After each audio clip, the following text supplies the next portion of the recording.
আমি যখন স্টার্ট করছি সালটা ছিল 2022, এখন 2025। 2022-এর 5,000 টাকা আর 2025-এর 5,000 টাকার মধ্যে অনেক ডিফারেন্স আছে। সো এখন আপনি 5,000 টাকা দিয়ে আমার মনে হয় শুরু করাটা সম্ভব হবে না, একটু কষ্ট হবে। হ্যাঁ, সম্ভব হবে যদি আপনার মধ্যে অনেক ক্রিয়েটিভিটি থাকে, আপনার একটা পাবলিক পরিচিতি থাকে, যেটাকে আমরা বলি ফেস ভ্যালু বা পাবলিসিটি থাকে, বা ধরেন সেলটা যদি আপনি করতে জানেন তাহলে আপনি আনতে পারেন।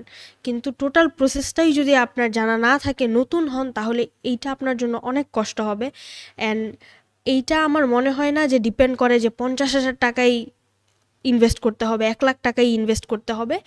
ওই এজেন্সিগুলো আপনাকে কম অ্যামাউন্টে, লাইক 10,000, 5,000, 20,000 এমন অ্যামাউন্টের প্রোডাক্ট তারা এনে দিবে। কিন্তু হয়তোবা তাদের কিছু ক্রাইটেরিয়া বা তাদের কিছু এইখানে অপশন থাকে। এইটা অ্যাকচুয়ালি আমার জানা নেই, যেহেতু আমি এজেন্সির থ্রুতে প্রোডাক্ট আনাই না।